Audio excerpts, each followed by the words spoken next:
ও দিদি, এই ভাত তো আর কাউকে দেওয়া যাবে না গো। এ বাবা, কি করে দিবি রে? তো পুরো মাটি লেগে গেছে ভাতে। কি করবে, আবার তো ভাত বসাতে হবে। আচ্ছা, আমি চালটা এনে দিচ্ছি।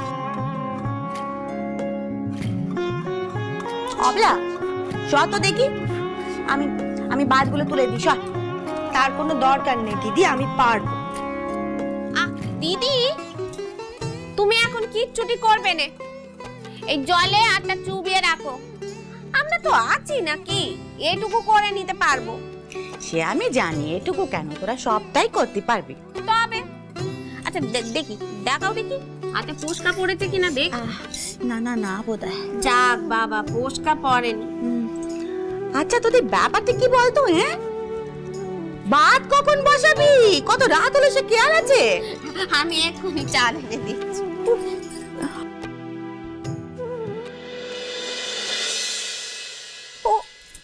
ও দিদি, সর্বনাশ করেছে। কি হচ্ছে শুয়া? বলছি চাল তো বারণ তো। দেখো না অবলা দি, আমাকে দিদি তো আগেই বলে দিয়েছিল ওনার কাছ থেকে টাকা নিয়ে কেলোকে দিয়ে চাল এনে রাখতে। তালে বলে আমি সব ভুলে গেছিলাম। ও দিদি, ওরা তো খেতে চাইবে, মরাই খুলে তো চালও পাওয়া যাবে না এখন। আচ্ছা ছোট, যে দিদিকে তুই এত সাধ্য সাধনা করে আটকালি, তোর কি মনে হয় সে তোকে বিপদে ফেলতে পারে? বল। মানে ওদিকে দেখ, ওই বস্তার পাশে যে পাথর কান আছে, ওর ভেতরে কি আছে দেখ গে দেখি।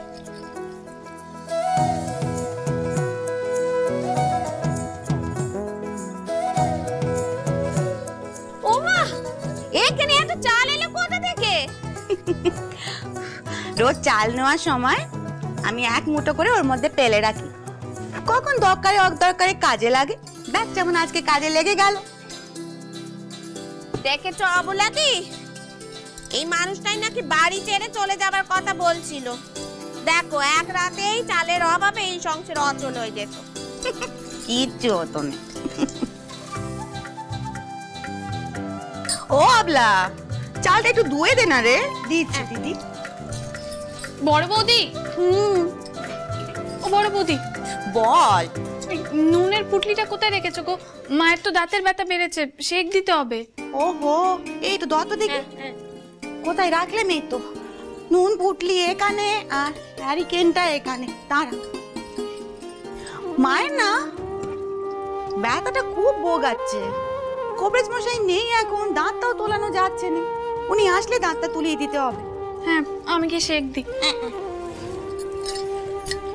দিদি, রাখো।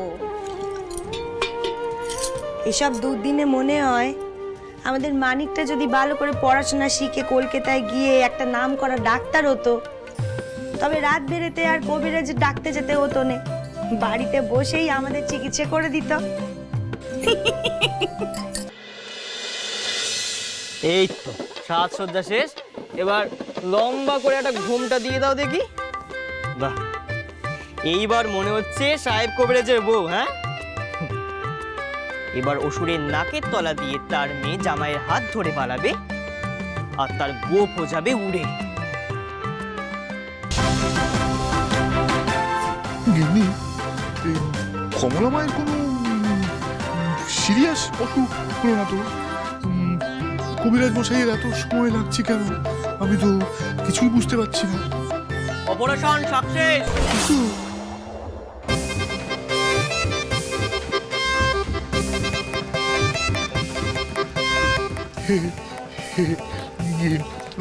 কিন্তু অপারেশন মানে কিসের অপারেশন? হইতেছে রানিং রানিং। আমার কমলা মায়ের কি হলো বলো তো? হ্যাঁ,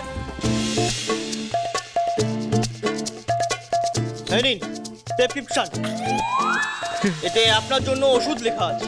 আমার জন্য? শরীর খারাপ হলো আমার ডটারের, আর ওষুধ খাবে father. Very dangerous disease. Father ওষুধ খেলেই ডটার ছাড়িবে। খবর আমার তুই ঠিক আছিস তো? হ্যাঁ, কবিরাজ মশাই কি বললেন? কেমন ডেকামে দেখেছেন মা? আপনি এতবার করে ডাকছেন তাও সে সারা পর্যন্ত দিচ্ছে না।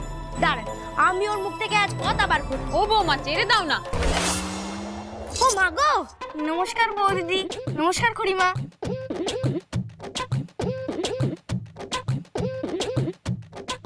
তুমি এখানে, তাহলে ঠাকুরজি কোথায়? বউঠান, সে তো কবিরাজ পৃথ্বীরাজের সঙ্গে পগারপার।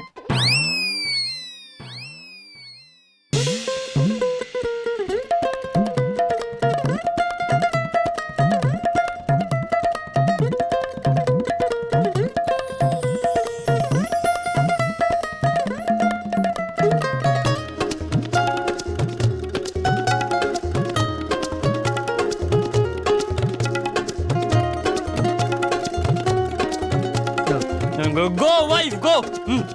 দাঁড়াও,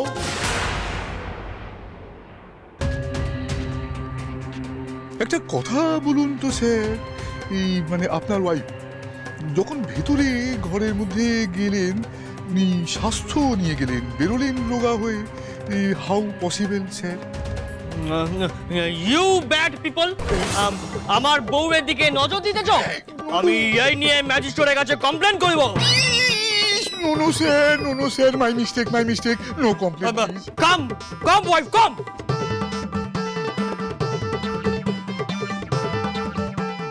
হে কুইন সেভ মি। কবিরাজ মশাই তো ওষুধ নিজেই দিয়ে যান, ইনি আবার প্রেসক্রিপশন দিয়ে গেলেন। সাহেব ডাক্তার ব্যাপার স্যাপারই হয়তো আলাদা, দেখি কি কি দিয়ে গেলেন। বলেছিলাম ঝড় উঠবে, ফিরবো আমি আবার, বউকে সাথে নিয়েই যাব, গোপও হবে সবার। নষ্ট নাপিত পাঠাবো নাকি নিজেই পারবেন? পালালো। বউঠান পালিয়ে গেছে মশাই। যাও ধরে নিয়ে এসো ফাস্ট। এই দাঁড়াও। বলছি, তুমি তো মেয়ে, তুমি পারবে? এই যে ছেলে হয়ে গেল। এই ধরো। না বলছি একদম এদিক দিয়ে পালাবে না, হ্যাঁ একদম পালাতে চেষ্টা করবে না, একদম এদিক দিয়ে পালাতে চেষ্টা করবে না, বারণ করে। কাকা বাবু, আমাকে ধরো। পালিয়ে গেছে। ঠাকুরজি পালিয়েছে। বাবা, ঠাকুরজি পালিয়েছে। আমার চোখের সামনে দিয়ে কবিরাজ মশাইয়ের সাথে পালি। এই যে নিখিল, এই কবিরাজকে তো তুমিই ডেকে নিয়ে এসেছিলে, তুমি চিনতে পারোনি ও ডাকাত না কবিরাজ? এমন ছদ্মবেশ ধরেছিল যে আপনিও কোথায় চিনতে পারলেন কাকাবাবু? কে জানে কারা সাহায্য করলো আপনার ডেকয়েট জামাইকে। তাদেরকে আমি ছাড়বো না।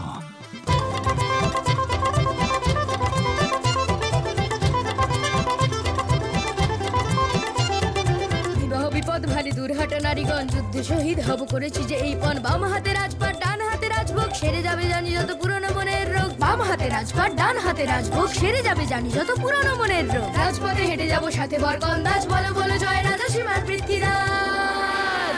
বলো বলো সবাই রাজা শ্রীমান পৃথ্বীরাজের জয়। বলো বলো জয় রাজা শ্রীমান পৃথ্বীরাজ, বলো বলো জয়